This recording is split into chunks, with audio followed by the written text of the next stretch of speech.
તત્સત. રાધે કૃષ્ણ રાધે શ્યામ. પુસ્તકનું નામ છે તત્વ રસ ભાગ 2 માં રેકોર્ડિંગ ક્રમાંક 51. રાધેશ્યામજીના મુખે બોલાયેલી વાણીના ઉતારા પરથી તારીખ 4/7/91 ગુરુવાર બપોરના 3:40 થઈ છે. રાધેશ્યામજી બજર દેવાનું શરૂ કરે છે ત્યારે રાજકોટના 2 ભાઈ અને 1 ભાઈ મોટી મારળના બેઠા છે. ત્યારે બજર દેતા દેતા નીચે મુજબ પ્રશ્નોત્તરી થઈ. સત્સંગી પ્રશ્ન પૂછતા રાધેશ્યામજીને કહે, આપને ખરજ ક્યારે મટશે? ભગવાન કાંઈ નથી કહેતા? રાધેશ્યામજી કહે, 12 વર્ષે ન મટી 18 વર્ષ અને 24 વર્ષ સુધીની પણ હોય. હવે 18 વર્ષ પૂરા થશે ત્યારે મટશે. ખરજને 18મું વર્ષ ચાલે છે. 4.5 માસ બાકી છે. 1993ની સાલમાં સાવ સાજો હઈશ. ત્યારે એક સત્સંગી કહે, હવે ભગવાન પાછા હાલતા ચાલતા કરી દે તો સારું. રાધેશ્યામજી કહે, હવે તેવું ન થાય. હાથ પગમાં બળ છે પણ સોંચ જવામાં તકલીફ પડે છે. આગળ રાધેશ્યામજી કહે, અમદાવાદમાં 95 વર્ષના નાગર હાથી સશક્ત હતા. નીચે સૂતા, ચાલીને જતા. નાના ભાઈ 92 વર્ષે ગુજરી ગયા. મૃત્યુ લોકમાં રહેવું સારું નથી. અત્રે લુગડા પહેરવા, શૌચ જવું. આકાશ લોકમાં કાંઈ નથી. માંદાય ન પડે. પ્રશ્ન પૂછતા એક સત્સંગી કહે, મહાપુરુષોને આ મૃત્યુ લોક ઉપર ભગવાન મોકલે છે તે તો જગતના જીવોના ભલા માટે હોય ને? મહાપુરુષોને તો પોતાનો સ્વાર્થ કે પોતાપણું હોતું નથી.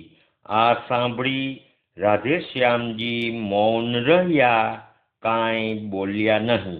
આગળ એક સત્સંગી પ્રશ્ન પૂછે છે, ભગવાન કંઈ રસ્તો બતાવતા નથી? રાધેશ્યામજી કહે છે, ભજનમાં ધ્યાન રાખો તો ખબર પડે. તમારી દુર્ગતિ નહીં થાય. અત્રે ભજનમાં બેસે તેટલા શ્વાસ તેને મજરે મળે છે. જીવન વધારશે. 72 વર્ષે તો હું એક પગે નાચતો. છેલ્લા 2 વર્ષ થયા ઊભા થવાનું બંધ થયું. ત્યાં સુધી રાધા રાધા વલ્લભ રાધા રાધા રાધા વલ્લભ રાધા ની ધૂન હું ઊભો થઈને કરતો. આગળ એક સત્સંગી પ્રશ્ન પૂછે છે, ભગવાન હવે શક્તિ આપે તો ફરી પાછા ઊભા થવાય, હરતા ફરતા થવાય. રાધેશ્યામજી જવાબ આપતા કહે, ભગવાન શક્તિ ક્યાંથી આપે? હવે શરીર ભારે થયું તેથી વાંધો આવે છે. એક સત્સંગી પ્રશ્ન પૂછતા રાધેશ્યામજીને કહે, આપની આંખની જ્યોત પાછી આવશે તેમ આપ કહેતા હતા, તો તે જણાવવા કૃપા કરો. રાધેશ્યામજી કહે, 1991ની સાલમાં જ્યોતિ પાછી આવવાની હતી, ન આવી. પ્રશ્ન પૂછતા એક સત્સંગી કહે, તો હવે આવશે? રાધેશ્યામજી જવાબ આપતા કહે છે, ભગવાને આપી નહીં, પણ મને બધી ખબર પડે છે. કાના માત્રાની ભૂલ હોય તો વાંચન ભજનમાં મને ખબર પડી જાય છે. સત્સંગી પ્રશ્ન કરતા કહે છે, હા, આપ તો અંતરચક્ષુથી બધું જોઈ શકો છો, એટલે આ બાહ્ય ચક્ષુ તો ગૌણ છે. રાધેશ્યામજી જવાબ આપતા કહે, ચકલી ભટ્ટે કહ્યું છે કે તમે 95 વર્ષ જીવશો. પ્રશ્ન કરતા સત્સંગી કહે, આપના બહેને આપને 100 વર્ષ જીવશો તેવા આશીર્વાદ આપેલા. શ્રી કૃષ્ણ ભગવાન તો 125 વર્ષ રહેલા. અમને સૌને આપની જરૂર છે, ખાસ તો આ સમયે. રાધેશ્યામજી જવાબ આપતા કહે, 94 વર્ષમાં દેહ રહે તો સારું, 95 વર્ષ તો રહેવાય. અને વળી રાધેશ્યામજી કહે, ખજવાળની મુશ્કેલી છે. હા, થોડી ઓછી થઈ છે. દેહ પડે ત્યારે ખજવાળ ન હોય તો સારું. મૃત્યુ તો મને દેખાતું જ નથી. આગળ એક સત્સંગી પ્રશ્ન કરતા કહે, કાળ તો આપનાથી ભાગતો ફરે, આપ આપની ઈચ્છા મુજબ જ રહી શકો. રાધેશ્યામજી જવાબ આપતા કહે, હજી મારે એક પ્રવાસ કરવો છે. ધોરાજી થઈને પ્રથમ સમાણા, જેમ અત્રે રહું છું તેમ બીજે રહેવાય. શૌચમાં તકલીફ છે, પણ પાટલો તો હોય. શૌચ પછી બળ આવી જાય છે. નાહ્યા પછી બધું કામ કરી શકું છું. આ પર્વત મારું ખૂબ કામ કરે છે, જમાડે છે. શૌચ વખતે ખૂબ કામનો છે. આસનની સારી સેવા કરે છે અને તેની જરૂર છે. આગળ તારીખ 5/7/91. જય શ્યામ સુધા કરે ક્ષણે. રાધેશ્યામજી બોલવાનું કહે છે, અમે સાંબ સદાશિવ બોલવાનું સમજ્યા. જે શરૂ કરતા રાધેશ્યામજી કહે, જય શ્યામ સુધા કરે ક્ષણે એ બોલો. એટલે તે શરૂ કર્યું. એ પૂર્ણ થતા રાધેશ્યામજી કહે, કૃષ્ણ કીર્તનાવલી ભાગ 1 પદ નંબર 1 બોલો. પ્રથમ સમરું એ સદગુરુ મારા, નાગર નરસિંહ રાયજી. પ્રેમ ભજન કરી વશ કરી લીધા. પ્રેમ ભજન કરી વશ કરી લીધા. જુગતે શ્રી જદુરાય ગુરુવર સાહ્ય અવસર જાયજી. આ પદ પૂર્ણ થતા એક ભાઈને રાધેશ્યામજી કહે, અહીં કોઈ સંપ્રદાય નથી. ભગવાને પોતે લેહ લગાડી છે. મને નરસિંહ મહેતાનું સ્વરૂપ બતાવી તેના સામે આંગળી ચીંધીને કહ્યું કે તારે માટે બીજો કોઈ યોગ્ય ગુરુ નથી. ભજવા હોય તો આને ભજ. મહેતાજી ધામમાં બિરાજે છે, છતાં સંપ્રદાયવાદીઓ કહે છે કે તેણે ગોપાલદાસનો અવતાર લીધો હતો. આ વાત ખોટી છે. કોઈ સંપ્રદાયવાદીએ કંઠી ન બંધાય, બૈરાઓને તો ન જ બંધાય. અને વળી રાધેશ્યામજી કહે છે 1935ની સાલમાં રાજકોટ આજી નદીએથી આવીને પરોઢીએ પહેલું ભજન રચાયું. વેદાંતી ઉપનિષદ વાંચીને ભગવાન ઓળખાવવા પ્રયત્ન કરે તે કેમ બને? પ્રથમ મહેતાજી થયા ને પછી બીજા વૈષ્ણવ આચાર્યો થયા. એક સત્સંગી પ્રશ્ન પૂછતા કહે, પ્રથમ સમરૂ એ સદગુરુ મારાના શબ્દો સહજ પ્રવાહ જેવા ચાલે છે. રાધેશ્યામજી કહે, ભગવાને લખાવેલ છે. આગળ કૃષ્ણ કીર્તનાવલી ભાગ 2 પદ નંબર 17. આજનો દિન સતગુરુ દેવનો ગાઓ મંગળ ચાર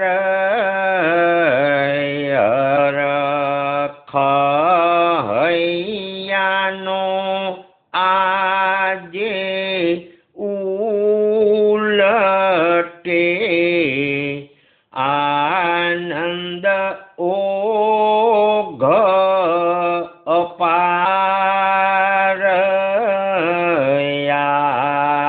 આજનો દિન સતગુરુ દેવનો ગાઓ મંગળ ચાર. આ પદ પૂર્ણ થતા રાધેશ્યામજી કહે, મહેતાજીનો વાન સૂર્ય જેવો હતો, જેનો પ્રકાશ તેના કડિયામાંથી બહાર દેખાતો. પહેર્યું હોય તે પ્રકાશથી ઉજળું થઈ જાય. આ બધું દેખાણું છે હો. કેટલી ખાતરીબદ્ધ વાતો. આગળ કૃષ્ણ કીર્તનાવલી ભાગ 1 પદ નંબર 144. પ્યારા પ્રભુ લડી લડી વિનવું રે રસિયા મધુર મળવા આશ હોલાલ દર્શન દેજો ગીરધર શામળા રે કીધો સૂરજ ચંદ્ર પ્રકાશ હરી રે અંતર આખલડી અજવાળો હોલાલ દર્શન દેજો ગીરધર શામળા રે. આ પદ પૂર્ણ થતા રાધેશ્યામજી કહે છે, જેમ સૂરજ ચંદ્રને પ્રકાશ આપે છે, તેમ અંતરને પ્રકાશ આપી શુદ્ધ કરે છે. ભગવાન પ્રગટે તો સર્વ ઇન્દ્રિયોમાં પણ પ્રકાશ આવે. આગળ કહે છે, જગતમાં મોટા થઈને ફરે તેને કોઈ દી ભગવાન મળે જ નહીં. આગળ કૃષ્ણ કીર્તનાવલી ભાગ 1 પદ નંબર 202. છોડો મોહ પ્રપંચ સખે यह झूठा जग का नाता है, कोई नहीं किसी का फानी जगे, काया भी संग न जाती है। આ પદ પૂર્ણ થતા રાધેશ્યામજી કહે, મનુષ્યો શરીરના રૂપમાં મોહ પામે છે, પણ શરીર સાવ ખોટું છે। આગળ તારીખ 6/7/1991 શનિવાર, કૃષ્ણ કીર્તનાવલી ભાગ 1 પદ નંબર 33। सब मिल के गुण गाओ आज, राम कृष्णना स्वामी નથી બીજા ખરા, તેમના समाय सब मिल के गुण गाओ आज, राम कृष्णना सहु देश काળ સુલભ નાથ નામ, જો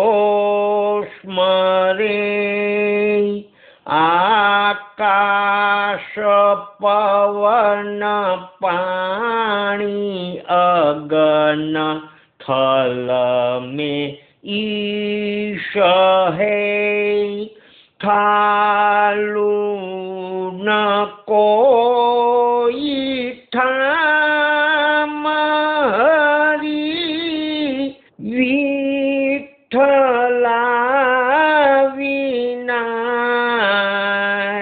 सब मिल के गुण गावो आज, राम કૃષ્ણના। આ પદ પૂર્ણ થતા રાધેશ્યામજી કહે, ઠાલું ન કોઈ ઠામ એટલે બ્રહ્મ બધે વ્યાપક જ છે। વચ્ચે એક સત્સંગી કાંઈ પૂછે છે તો રાધેશ્યામજી કહે, મૂર્ખ બોડાણા બહારવટિયા હતા, છતાં તેનો મહિમા વધાર્યો, તો આપણને ભગવાનને શરણે જવામાં શું વાંધો। આગળ કૃષ્ણ કીર્તનાવલી ભાગ 1 પદ નંબર 212।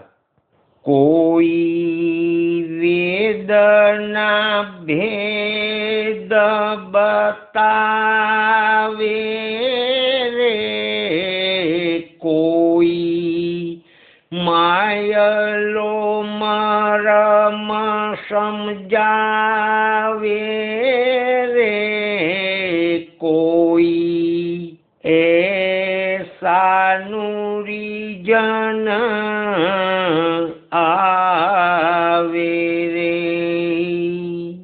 આ પદ પૂર્ણ થતા રાધેશ્યામજી કહે, નુરીજન એટલે આત્માનો પ્રકાશ પામ્યો હોય તે, અને પાંદડે બેઠા પાણી છાંટે, આ કર્મકાંડીઓ માટે લખ્યું છે। બેઠા બેઠા મંત્ર ભણ્યા કરે, પણ ભગવાનને ઓળખે નહીં। આગળ તારીખ 7/7/1991 રવિવાર, બપોરના આશરે 2 વાગ્યે રાધેશ્યામજી ખરજની ફરિયાદ કરે છે। તુરંત હાજર રહેલામાંથી કોઈ ભાઈ મલમ અને કોઈ ભાઈ ઔષધનો લેપ લગાવી આપે છે। થોડી વાર પછી રાધેશ્યામજી તેઓને મલમ લગાવતા અટકાવીને બજર માંગે છે. બજરની વાટકી, દાંતણ અને બજર આપવાની ક્રિયા ચાલુ છે. અચાનક રાધેશ્યામજી કહે છે કે તમને વાર્તા કહું. બજર કરતા કરતા વાર્તા શરૂ કરે છે. રાધેશ્યામજી સ્વમુખેથી વાર્તાનો આરંભ કરે છે. આસનના સકામી ભક્તો ઉપરથી રાધેશ્યામજી વાર્તા કરે છે. રાધેશ્યામજી કહે, જંગલમાં એક ઢોર રહેતું હતું. તેની પાસે શિયાળ ગયું અને બોલ્યું, તમે તો બહુ સરળ અને શાંત છો, સાધુ જેવા છો. જંગલમાં આપના જેવું બીજું કોઈ નથી. મને તમારા ઉપર બહુ પ્રેમ આવે છે. તમે આવું ખડ ખાઓ છો તે કરતાં હાલો હું તમને વધુ સારું ને મોટું ખડ બતાવું. એવું કહીને લુચ્ચું શિયાળ તે ઢોરને એક સિંહની બોડ પાસે લઈ ગયું. ત્યાં ઊંચું ને લીલું ખડ ઉગ્યું હતું. ઢોર તો ખુશ થઈને ખડ ખાવા માંડ્યું. શિયાળ સિંહ પાસે જઈને સલામ કરીને બોલ્યું કે મહારાજ, આપ વનના રાજા છો. અમારે આપને ભેટ તો આપવી જોઈએ ને. એમ કહીને ઓલું ઢોર બતાવ્યું. સિંહે તરાપ મારીને ઢોરને મારી નાખ્યું ને ખાવા માંડ્યો. એટલામાં શિયાળ પોતાના સૌ કુટુંબી સગાને તેડીને આવ્યું અને બધા સિંહની ફરતા ગોઠવાઈ ગયા. અને શિયાળ બોલ્યું, મહારાજ, આપ અમને પ્રસાદ આપો. આપના પ્રસાદનો લાભ અમને આપો. એવું કહીને અડધો અરધ માંસ તે બધા ખાઈ ગયા.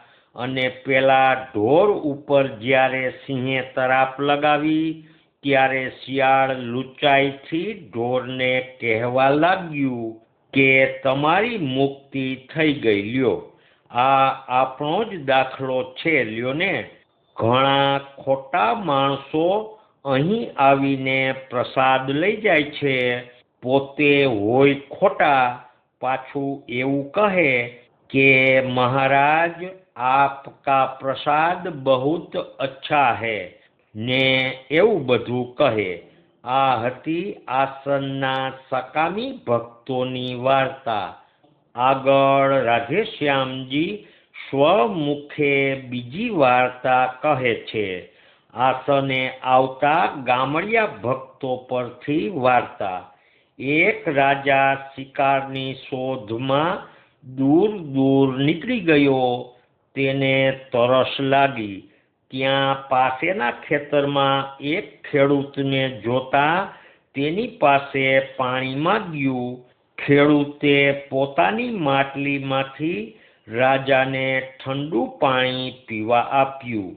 તેથી તૃપ્ત થઈને રાજાએ તે ખેડૂતને કોઈ વાર પોતાને ગામ આવવાનું આમંત્રણ આપ્યું.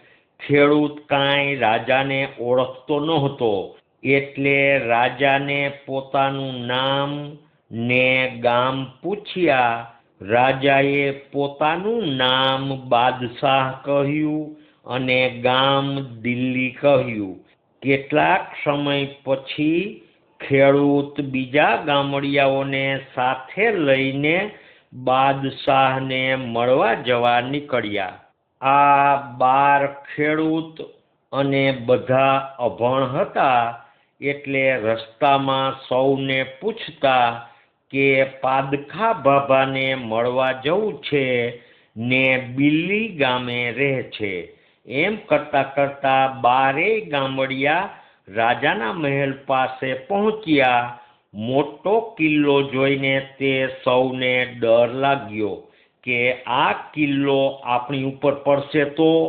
એટલે બારેય ગામડિયા પોતાના ચોયણાની નાળી એકબીજા સાથે બાંધીને દોડતા ને કિલ્લા ઉપર ચડી ગયા. સૌ હસી પડે છે.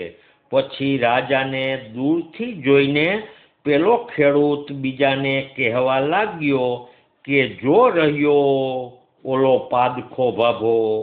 પછી સિપાઈ મારફત રાજાને સંદેશો મોકલ્યો કે અમે ફલાણા ગામથી મળવા આવ્યા છીએ.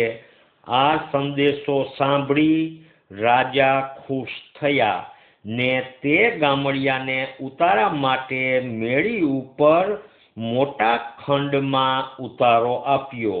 પણ ગામડિયાઓ ઓરડા જોઈને કહેવા લાગ્યા કે અમને આ ન ફાવે, અમે તો જમીન ઉપર રહીએ.